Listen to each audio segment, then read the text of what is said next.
கண் திருஷ்டி, செய்வினை கோளாறு, எதிர்மறை எண்ணங்களை விரட்ட இதை செய்ய மறக்காதீர்கள்.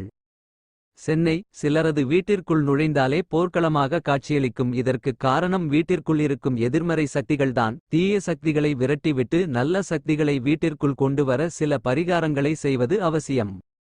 நாம் அன்றாடம் சமையலுக்கு பயன்படுத்தும் கல் உப்பு, காய்ந்த மிளகாய், எலுமிச்சம் பழம் போன்றவைகளுக்கு தீய சக்தியை விரட்டும் குணம் உண்டு. அதுபோல தீய சக்திகளால் ஏற்படும் பாதிப்பு மனதை சஞ்சலப்படுத்தும். வீட்டிற்குள் இருப்பவர்களுக்கு நோய் பாதிப்பு ஏற்படும் போதெல்லாம் அதை குணப்படுத்த எளிமையான பரிகாரம் பண்ணலாம்.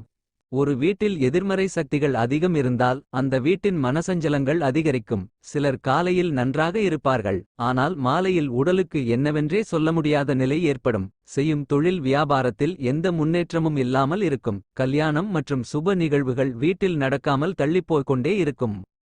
வீட்டில் உள்ளவர்களுக்கு ஒருவர் மாற்றி ஒருவருக்கு உடல்நல கோளாறுகள் ஏற்படுவது போன்ற பிரச்சனைகள் ஏற்படும். ஒருவரின் வாழ்க்கையில் எந்த பிடிப்பும் இல்லாமல் இருப்பது, அதாவது ஏதோ வேலைக்கு போகிறோம் வருகிறோம் என்று இருப்பது, வாழ்க்கையே உப்பு சப்பில்லாமல் இருக்கும். சங்கடங்கள் நீங்கி சந்தோஷங்கள் ஏற்படுத்த சில பரிகாரங்களை செய்ய வேண்டும். பைரவரின் துணை இருந்தால் பாதிப்புகள் குறையும். பைரவரின் கணங்களாக இருப்பவை வெண்கடுகு, இவைதான் நமக்கு ஏற்படும் பாதிப்புகளை நீக்கி நிம்மதியை தருபவை. கல்லடி பட்டாலும் கண்ணடி படக்கூடாது என்பார்கள். கண் திருஷ்டியால் சிலருக்கு உடல்நிலை கோளாறுகள் ஏற்படும்.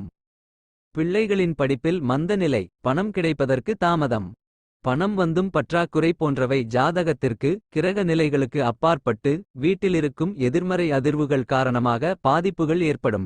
வீட்டிற்கும் வீட்டில் உள்ளவர்களுக்கும் ஏற்பட்டிருக்கும் கண் திருஷ்டி, மேலும் கணவன் மனைவி குழந்தைகளுடன் சேர்ந்து வெளியில் கிளம்பும்போது ஏற்படும் குடும்ப கண் திருஷ்டி, சில குடும்பங்களில் மாதம் ஒருமுறையாவது மருத்துவமனைக்கு செல்வது போன்ற விஷயங்களால் குடும்ப உறுப்பினர்களை பாதிப்பை ஏற்படுத்தும். இதற்கு எளிமையான பரிகாரம் உள்ளது. தீய சக்திகளை விரட்ட வெண்கடுகு அருமையான பொருள். இது கடவுள் தன்மையை கொண்டது. அது பைரவரின் தேவகணம் ஆகும். வீடுகளில் மன அமைதி இல்லாமல், குடும்ப ஒற்றுமை இல்லாமல் உள்ளவர்கள் சாம்பிராணி தூபம் போடும் போது சிறிதளவு வெள்ளைக்கடுகை போட்டு விட்டு வீட்டில் அனைத்து அறைகளிலும் எடுத்துச் சென்று அந்த புகையை பரவ விட வேண்டும். பின்னர் பூஜை அறையில் அந்த தூபத்தை வைப்பது நல்லது. அதே போல மருதாணி விதையை கலந்து சாம்பிராணி தூபம் போட மனக்கவலைகள் நீங்கும். சுத்தமான காற்றும் சூரிய ஒளியும் வீட்டிற்குள் நேர்மறை ஆற்றலை கொண்டு வருகின்றன. எனவே வீட்டின் ஜன்னல்களை மூடி வைப்பதை விட திறந்து வைப்பதே நல்லது. ஒரு இடத்தில் சூரிய ஒளியால் வெளிச்சம் இல்லை என்றால் விளக்குகளை எரிய விடுவது அந்த அறையை பிரகாசமாகவும் நேர்மறையாகவும் மாற்றும்.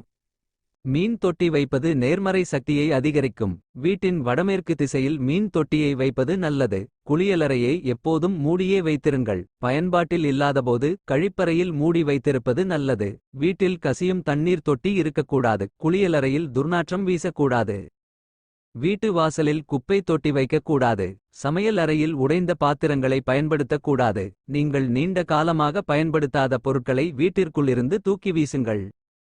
வீட்டில் உள்ளவர்களுக்கு திருஷ்டி சுற்றிப்போட கல் உப்பையும் காய்ந்த மிளகாயும் பயன்படுத்துவார்கள். அதேதான் நம் வீட்டில் உள்ள எதிர்மறை சக்திகளை நீக்க பயன்படப் போகிறது. கல் உப்பு, காய்ந்த மிளகாய் 4, எலுமிச்சை பழம் 1, கண்ணாடி கோப்பை 1. இந்த பரிகாரம் வீட்டில் எதிர்மறை சக்திகளை நீக்கி நேர்மறை சக்திகளை அதிகரிக்கும் ஒரு எளிய பரிகாரம். இந்த பரிகாரத்தை செவ்வாய் அல்லது வெள்ளிக்கிழமைகளில் செய்ய வேண்டும். அப்போதுதான் பலன்கள் அதிகமாக கிடைக்கும். ஒரு கண்ணாடி பாத்திரத்தில் கல் உப்பை நிரப்பி ஒரு எலுமிச்சை பழத்தை கல் உப்பின் நடுவில் நிற்க வைக்க வேண்டும். பிறகு 4 காய்ந்த மிளகாயை அதனை சுற்றி 4 மூலைகளிலும் சொருக வேண்டும். மிளகாயின் கூர்மையான பகுதி எதிர்மறை சக்திகளை ஈர்த்துக் கொள்ளும் தன்மை கொண்டது. இதனை தலைவாசல் கதவின் உட்புற பகுதியின் மூலையில் வைக்க வேண்டும். இதனை வாரத்திற்கு ஒருமுறை கண்டிப்பாக மாற்ற வேண்டும். அப்படி மாற்றும்போது கல் உப்பு, எலுமிச்சை பழம், காய்ந்த மிளகாயை 6 குளங்களில் போட்டுவிடலாம். அப்படி போட முடியாதவர்கள் 3 பொருட்களையும் சேகரித்து யார் காலிலும் படாதவாறு போட்டுவிட வேண்டும். இந்த பரிகாரத்தை செய்வதால் வீட்டில் எதிர்மறை சக்திகளை நீக்கி நேர்மறை சக்திகளை அதிகரிக்கலாம். ஓயாத கண்திருஷ்டி, ஒழியாத சண்டை. இந்த பரிகாரம் பண்ணுங்க, பாசிட்டிவ் எனர்ஜி அதிகரிக்கும்.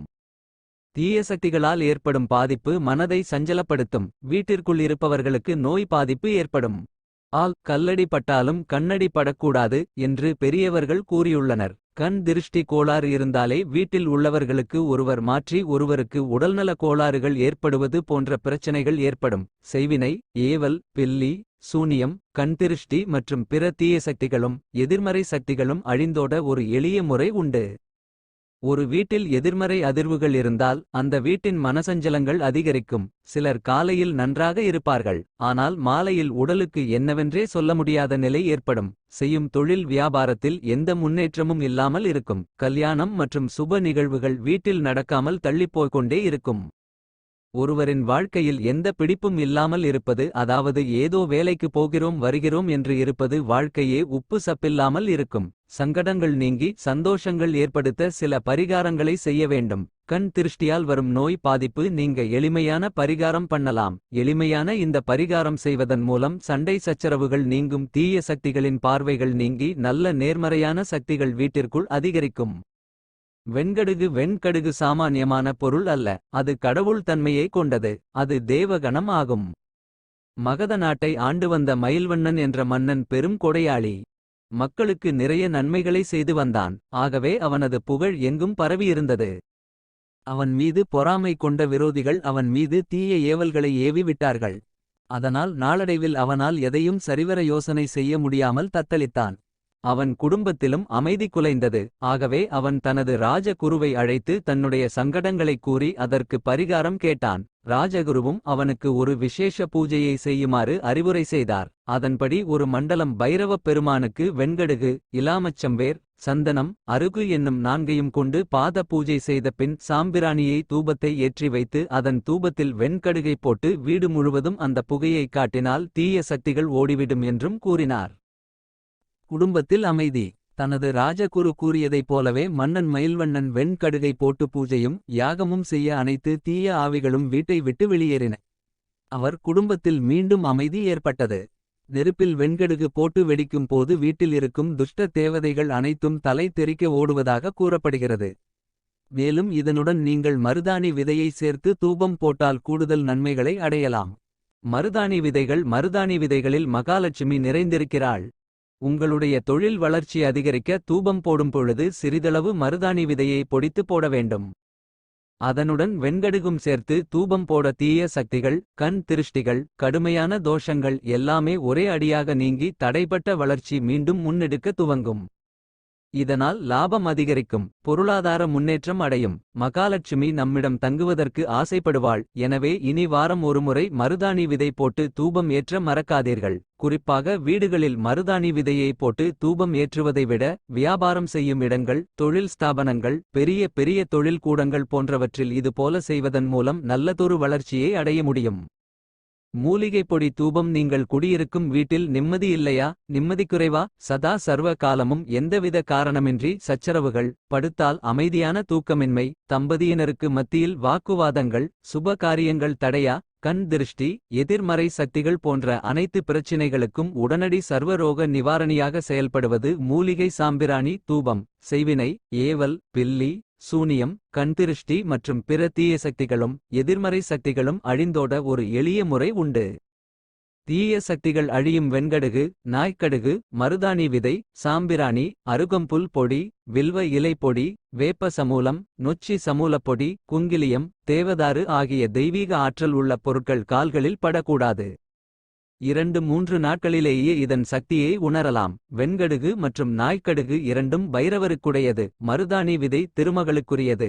அருகம்புல் விநாயகரின் மூலிகை ஆகும். வில்வம் சிவனுக்கும் வேம்பு அம்மனின் சக்தி இவர்களுக்குரியது. மேற்கண்டவற்றை நெருப்பில் தூவும் போது பைரவ, சிவ கணங்கள் மற்றும் சக்தியின் கணங்கள் தோன்றி தீய சக்திகளை அழிப்பார்கள். எனவே இந்த பொருட்களை தினசரி மாலையிலோ காலையிலோ தொடர்ந்து 48 நாட்கள் தூபம் போட்டு வர அனைத்து எதிர்மறை சக்திகளும் விலகும். குடும்பத்தில் அமைதி உண்டாகும். குடும்பத்தின் உறுப்பினர்களிடையே ஒற்றுமை உண்டாகும். லட்சுமி கடாட்சம் உண்டாகும்.